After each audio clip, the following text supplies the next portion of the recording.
बार बार करूं वंदना सतगुरु चरनी माही। मंगत सतगुरु भेंट से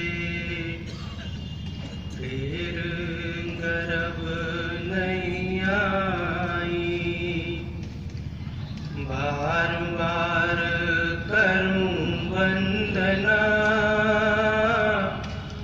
सतगुरु चरनी माही। मंगत सतगुरु भेंट से फिर गर्भ नहीं आई।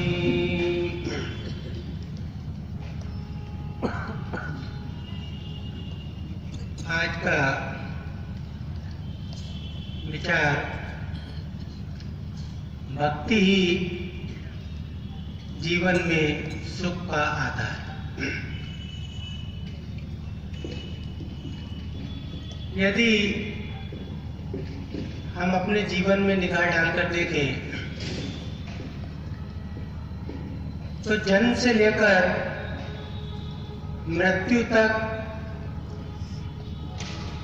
हर व्यक्ति जितना भी कर्म करता है, जितना भी हमारा प्रयास है, उस प्रयास के पीछे, उस कर्म के पीछे केवल एक लक्ष्य है, और वो लक्ष्य है कि मुझे जो भी मैं कर्म कर रहा हूं इसका परिणाम सुख प्राप्त।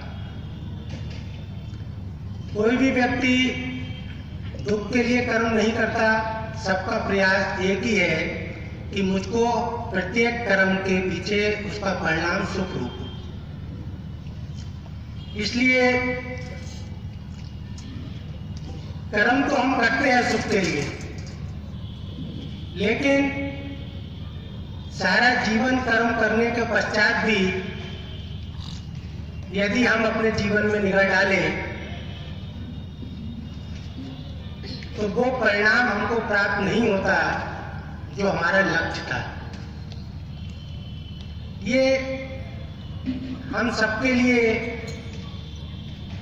बड़ी महत्वपूर्ण बात है कि सारा जीवन जिस प्रयास को लेकर हमने खत्म कर दिया और वही सारे जीवन का परिणाम सुख हमको प्राप्त नहीं हुआ, तो हम इस सारे जीवन के परिणाम को, इस सारे जीवन के परिश्रम को क्या कह सकते हैं? शास्त्रों में एक श्लोक आता है, देखिए सत्संग क्या है, ये हमारे जीवन का विज्ञान है, और इस विज्ञान को शास्त्रों में इसका वर्णन किया गया। ये सारे विज्ञान के सूत्र हैं जो शास्त्र आज से हजारों साल पहले जिनकी रचना हुई, और उनमें जो कुछ सूत्र लिखे वह आज भी अक्षरशः सत्य है। सत्संग के द्वारा हमको उन शास्त्रों को सुनने का मौका मिलता है, और जीवन में कहीं हमसे गलतियां हो रही है, जो हम जिस सही मार्ग पर नहीं चल पाते, जो हमारे दुख का कारण होता है, वो हमको मार्ग का पता चलता है। ये सत्संग का लाभ है। तो यहाँ पर विज्ञान क्या है? एक श्लोक आता है, कर्मणि सुख कामो अहम। अब देखिए ये हमारे जीवन का पूरा नक्शा बन रहा है इसमें। कर्मणि सुख कामो अहम आशया मनने रता। कर्म करता हूं तो सुख की आशा को लेकर, दुख की आशा को लेकर कोई कर्म नहीं करता। कर्मणि सुख कामो अहम, कर्म करता हूं सुख की आशा को लेकर। आशया मनने रता, और जो सारा चिंतन करता हूं, कर्म शरीर से हुआ, चिंतन मन से हुआ, तो कर्म भी सुख की आशा को लेकर है, और जो चिंतन चल रहा है वो भी किसी न किसी आशा को लेकर कि शायद ऐसे सुख नहीं मिला तो अब ये करूंगा तब शायद सुख मिले। तो कर्म भी सुख की आशा को लेकर और मन में चिंतन है वो भी उसी सुख की आशा को लेकर। और आगे लिखा कि जब कर्म से सुख प्राप्त नहीं होता, चिंतन से सुख प्राप्त नहीं होता, तब क्या लिखा कि चातुर्यात् शिवम इच्छामि। फिर अपनी चतुराई का प्रयोग करता हूं, इसलिए शिवम इच्छामि। शिवम कहते हैं कल्याण, और इच्छा कल्याण की इच्छा को लेकर जब कर्म से सुख नहीं मिलता, अपने चिंतन से सुख नहीं मिलता, तब फिर चतुराई का इस्तेमाल होता है। जो आज सारा संसार जिस चतुराई को लेकर गिरावट की ओर जा रहा है, जिस चतुराई हमको गिरावट की ओर ले जाती है, तो कहते हैं कि चातुर्यात् शिवम इच्छामि। और उसका परिणाम फिर भी क्या होता है? नित्यम विभेति मे मना। इस सब के पश्चात भी, कर्म के पश्चात, चिंतन के पश्चात और बुद्धि की चतुराई के पश्चात भी परिणाम क्या है? नित्यम विभेति मे मना। फिर भी हर समय मन में एक भय और एक चिंता, ये हर समय मन में बनी रहती है। ये हम सबके जीवन का एक परिणाम है। तो इसलिए क्या कहा, इस सारे चिंतन को, इस जीवन के सारे कर्म को जिसका ये परिणाम हो, इसको रामायण में लिखा। क्या लिखा कि जो न तरे भवसागर नर समाज अस्पाई। जो न तरे भवसागर नर समाज अस्पाई, शोकृत निंदक मंदमती आत्मा हनगति जाई। तो इस सारे कर्म का परिणाम क्या हुआ कि जिस इच्छा को लेकर कर्म करता रहा, सारा जीवन प्रयास करता रहा, वही प्राप्त नहीं हुई, तो इसका मतलब क्या हुआ कि शोकृत निंदक, सारे जीवन का कर्म निंदनीय कहा गया शास्त्रों में। मंदमती, मूर्खों वाला। मूर्खों वाला क्यों? क्योंकि जिस प्रयास को लेकर, जिस इच्छा को लेकर कर्म किया, वह इच्छा पूरी नहीं हुई। शोकृत निंदक मंदमती आत्मा हनगति जाई।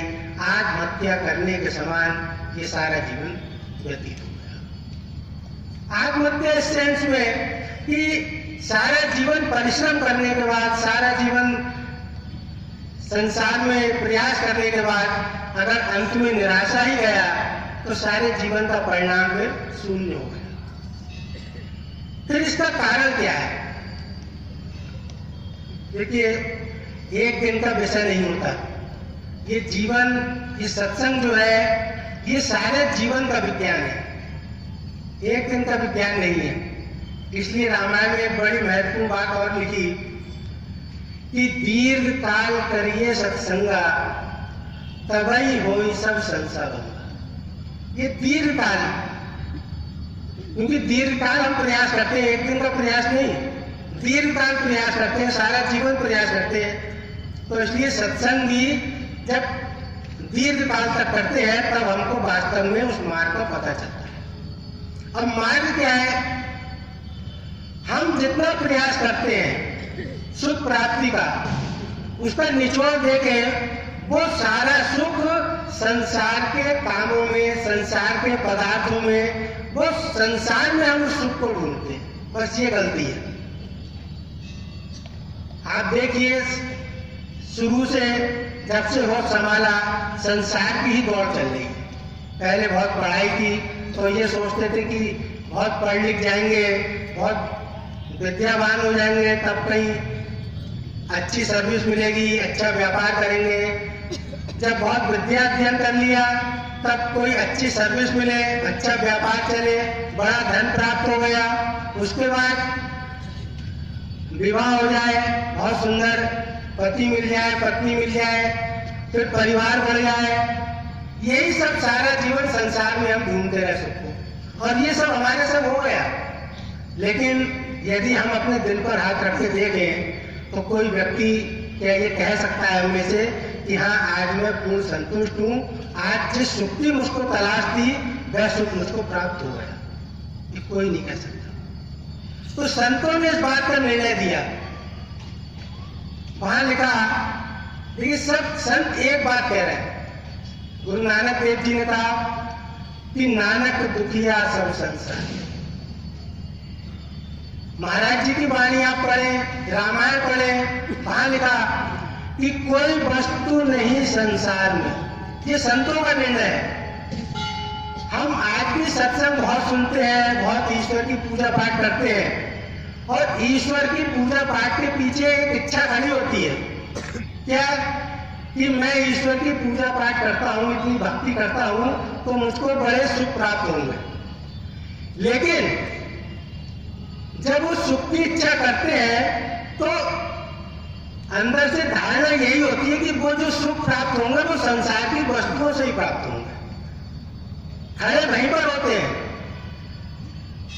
भगवान के सामने भले ही खड़े हो, भले ही पूजा कर रहे हो, लेकिन अंदर जो धारणा है वो यही है कि इनकी पूजा पाठ से, इनकी कृपा से मुझको संसार के सुख प्राप्त होंगे, वही मेरे जीवन का आधार है। लेकिन संतों ने एक निर्णय दिया। महाराज जी ने लिखा कि कोई वस्तु नहीं संसार में जो मन को देवे दी। ये एक शब्द में निर्णय दे दिया, एक शब्द में, मंगत नाम गोविंद का हरे सकल तकसी। अब बात ये आती है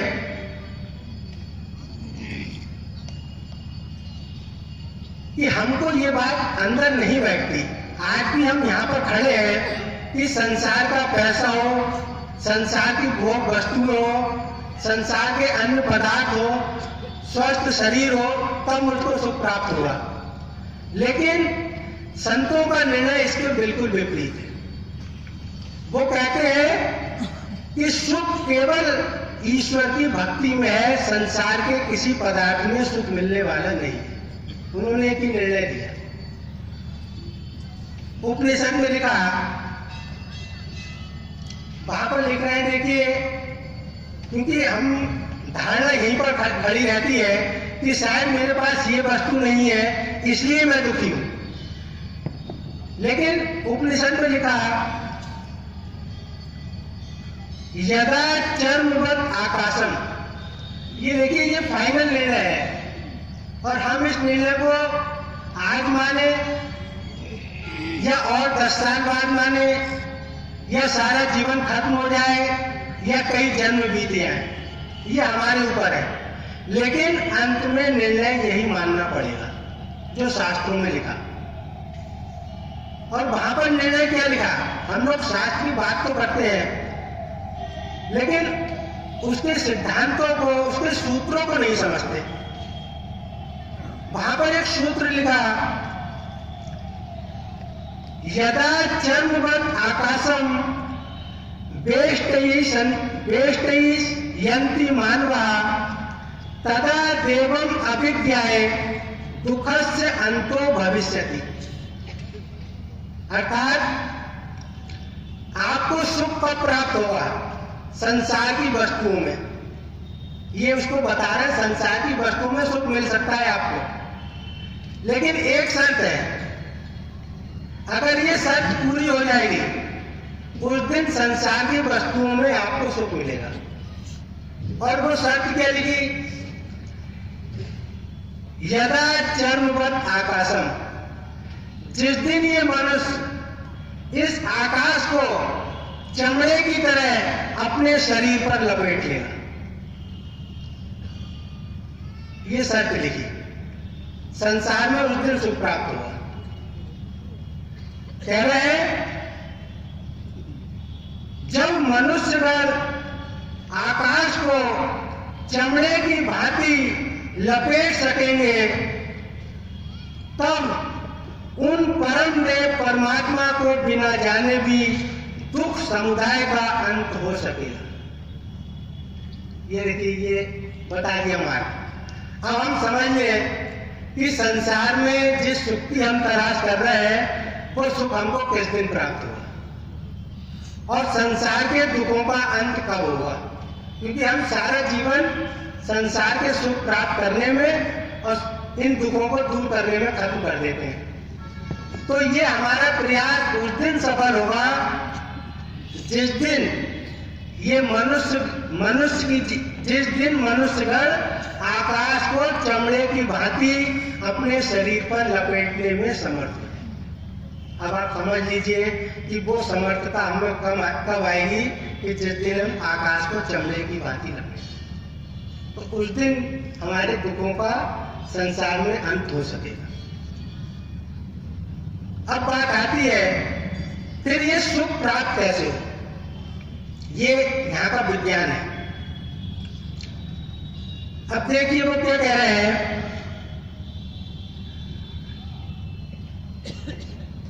ये दुख हमको प्राप्त क्यों होता है और सुख हमको कैसे प्राप्त हो सकता है। इसका जो शास्त्र कह रहे हैं, श्रुति पुराण सब ग्रंथ कहानी, ये समस्त शास्त्रों का निचोड़ है। श्रुति पुराण सब ग्रंथ कहाई, ईश्वर भगत बिना सुख नहीं। एक ये निर्णय कर दिया कि बगैर ईश्वर की भक्ति के जीव को कभी भी सुख प्राप्त नहीं होगा। अब यहाँ पर दो बातें आती हैं, इतना समय नहीं होता। पहली चीज ये है कि मैं सुख को क्यों चाहता हूं, ये दो बात हमको समझनी पड़ेगी। संसार का प्रत्येक व्यक्ति सुख क्यों चाहता है, दुख क्यों नहीं चाहता। देखिए आप संसार में इन्हीं दो व्यक्तियों के विचार नहीं मिलते। संसार में पति पत्नी के, भाई भाई के विचार नहीं मिलते, इतना क्लोज रिलेशन है। लेकिन एक ऐसा रहस्य है कि संसार के किसी कोने में कोई प्राणी बसता हो, किसी भाषा को बोलता हो, कहीं दूर से दूर तक कोई संबंध ना हो, लेकिन एक बात में जरूर दोनों के विचार मिलेंगे संसार के प्रत्येक प्राणी के, और वो क्या है कि संसार का प्रत्येक व्यक्ति सुख चाहता है। इसमें कहीं भी एक भी व्यक्ति ऐसा नहीं मिलेगा कि नहीं भाई मैं सुख नहीं चाहता, मैं दुख चाहता हूं। इसका रहस्य क्या है, पहली चीज तो ये। तो इसका रहस्य बताया बड़ा संक्षिप्त में दास रख रहा है, क्योंकि ये जो जीव है, ये जो व्यक्ति है, जो जीव है, ये ईश्वर का अंश है। ईश्वर अंश, जीव अविनाशी, ये उस ईश्वर का अंश है। और उस ईश्वर का गुण क्या है, चेतन अमल सहज सुख राशि। ये उस ईश्वर का गुण है। क्या गुण है, सहज सुख राशि। इसका सहज रूप क्या है, ये सुख का भंडार है। तो जब मैं उस सुख रूप परमात्मा का अंश हूं, जो सुख का भंडार है, और मैं उस परमात्मा का अंश हूं, तो निश्चित बात है कि जिसका मैं अंश हूं उसके गुण मेरे अंदर आने हैं। और मैं उस सुख स्वरूप परमात्मा का अंश हूं, तो इसलिए इसमें दो राय नहीं हो सकती कि मुझको सुख नहीं चाहिए, इसलिए मुझको सुख चाहिए। अब भक्ति से इसका क्या संबंध है, बात ये समझनी है, इसका भक्ति से क्या संबंध है। अब एक बड़ी, हम लोग भक्ति का मतलब क्या समझते हैं। संसार में जो भक्ति का प्रचलित मतलब है, भक्ति के नाम पर हम बहुत कुछ करते हैं संसार में, वो यहाँ कहने की जरूरत नहीं है, बहुत कुछ करते हैं। लेकिन एक भक्ति की बड़ी सरल परिभाषा दी जगत गुरु शंकराचार्य जी ने। वहां लिखा, जगत गुरु शंकराचार्य जी को हम सब मानते हैं, वहां पर उन्होंने भक्ति की परिभाषा लिखी, स्वस्वरूपानुसंधान, अपने वास्तविक स्वरूप का अनुसंधान। बड़ी संक्षिप्त सी परिभाषा है विवेक चूड़ामणि में। स्वस्वरूपानुसंधानम भक्ति रिक्त विधीयते, अपने स्वरूप की खोज करना, वास्तविक स्वरूप की खोज करना, इसको भक्ति कहते हैं। अब वास्तविक स्वरूप क्या है, मैं उस ईश्वर का अंश हूं, तो अपने उस अंशी को जानना, जिसका मैं अंश हूं, ये कहलाता है अपने वास्तविक स्वरूप को जानना। तो जब मैं अपने जिस ईश्वर का अंश हूं उसको जानता हूं, वो जो मार्ग कहलाता है उसको भक्ति मार्ग कहा है। अगर आप अपने जिस परमेश्वर का अंश है, जिस ईश्वर का अंश है, उसमें उस मार्ग की ओर नहीं बढ़ रहे हैं जो आपको उस ईश्वर से मिला दे, तब वो भक्ति मार्ग की श्रेणी में नहीं आता। लेकिन हम करते क्या है, भक्ति के नाम पर संसार के पदार्थों की मांग करते हैं, अपने उस ईश्वर से मिलने की मांग नहीं करते, संसार की वस्तुओं को मांगते हैं। नाम भक्ति का है और मांग है संसार के पदार्थों की, तो वो भक्ति मार्ग में नहीं आता। ये जगत गुरु शंकराचार्य जी ने जो लिखा वो रघुदास ने। और आप देखिए रामायण में भगवान स्वयं अपनी भक्ति के बारे में बता रहे हैं। रामायण में साफ लिखा, जब भगवान कह रहे हैं कि मेरी भक्ति का फल क्या है, मेरे दर्शन का फल क्या है, भगवान ने स्वयं लिखा, मम दर्शन फल परम अनुपा। ये है विज्ञान। मेरे दर्शन का फल बड़ा विचित्र है। लोग सोचते कोई व्यक्ति आके खड़ा हो जाएगा, जो हमने राम की कल्पना कर रखी है, कृष्ण की कल्पना कर रखी है, वो आके खड़े हो जाएंगे, वो दर्शन हो गया। लेकिन भगवान स्वयं कह रहे हैं क्या, मम दर्शन फल परम अनुपा, क्या जीव पाए निज सहज स्वरूप। मेरे दर्शन का फल बड़ा विचित्र है, और वो क्या है कि जीव अपने वास्तविक स्वरूप में स्थित हो जाता है, अपने सहज स्वरूप में स्थित हो जाता है। और वो सहज स्वरूप क्या है, ईश्वर अंश जीव अविनाशी चेतन अमर सहज सुखरासी। तो जो ईश्वर भक्ति का मार्ग है, ये वास्तव में अंश का अपने अंशी से मिलने का मार्ग है। तो जब अंश अपने अंशी से मिलता है, और वो अंशी कौन है, सहज सुख राशि, तो इसके अलावा कोई मार्ग है ही नहीं। इसलिए भगवान कह रहे हैं, सारा शास्त्र एक ही बात कह रहा है। जब एक प्रसंग आता है, काकभूषण जी का प्रसंग काफी लंबा है, लेकिन संक्षिप्त में है कि एक बार काकभूषण जी पर भगवान बड़े प्रसन्न हो गए, और जब प्रसन्न हो गए तब भगवान ने काकभूषण जी से कहा कि मैं तुम पर बड़ा प्रसन्न हूं, तुम मुझसे जो भी वस्तु चाहो वो मांग लो, संसार की जितनी सुख है वो मांग लो, जितनी सिद्धियां हैं वो मांग लो, और बहुत सी चीजें कही। तब काकभूषण जी ने वहां पर विचार किया। काकभूषण जी कह रहे हैं कि भगत हीन गुण सब सुख ऐसे। अब ये संत जानते हैं, काकभूषण जी संत है। हम संसारी लोग होते हैं तो ईश्वर से संसार की वस्तुएं मांगते हैं, लेकिन एक संत है काकभूषण जी, वो भगवान से जब मांगने की बात आई तब विचार करने लगे। कह रहे हैं कि भगत हीन गुण सब सुख ऐसे, लवन बिना बहु व्यंजन जैसे। जैसे आप बड़े सुंदर पकवान बनाइए, बड़े स्वादिष्ट पकवान बनाइए, और उसके अंदर नमक ना हो, तो क्या उन पकवानों में कोई स्वाद आता है? तो जब भगवान ने संसार के पदार्थ मांगने के लिए कहा, तब काकभूषण जी ने ये विचार किया कि इन्होंने अपनी भक्ति के लिए नहीं कहा मुझसे। ये तो कह रहे हैं कि संसार के सब पदार्थ मांगो, लेकिन अपनी भक्ति नहीं कही कि मुझसे भक्ति मांगो। तब उन्होंने कहा कि बड़ा भक्ति का तो कुछ है नहीं। तब क्या कह रहे हैं कि भजन हीन सुख सबने काजा, अस विचार बोले खगराजा। तब भगवान से उन्होंने कहा कि भगत कल्प तरु प्रणत हित, कृपा सिंधु सुखदाम, सोई निज भक्ति मोहि प्रभु, देहो दया करीरा।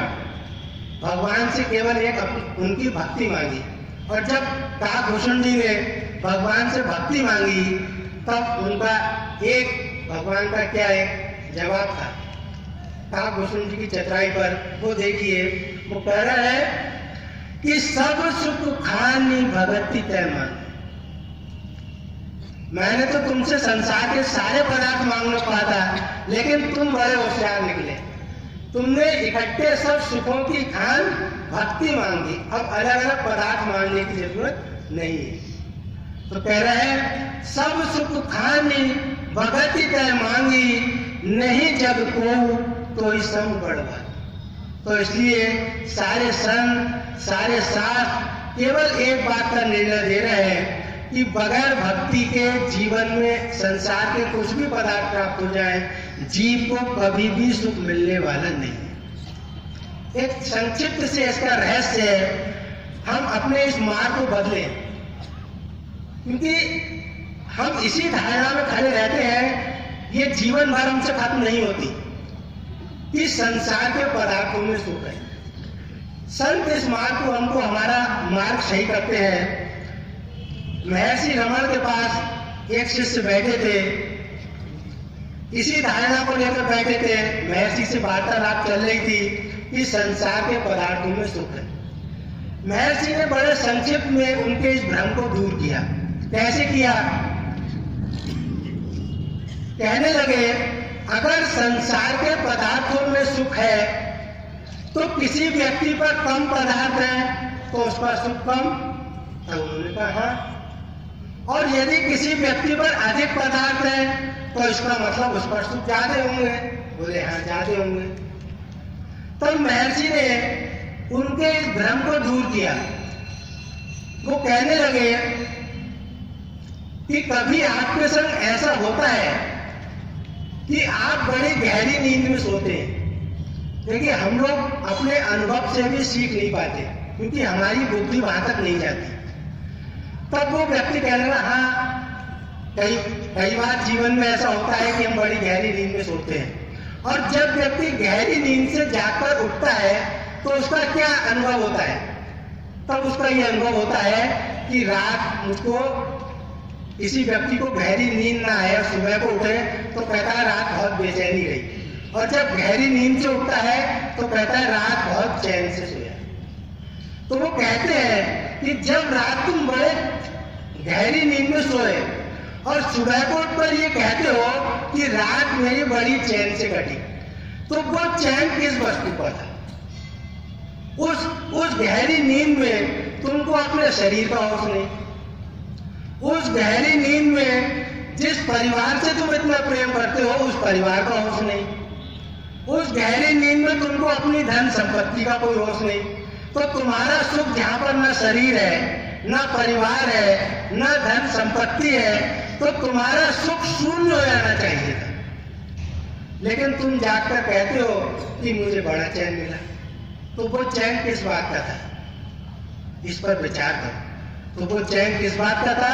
जहां पर संसार का कोई अनुभव ही नहीं था, संसार का कोई होश ही नहीं था, और उस स्थिति में तुम चैन की बात करते हो।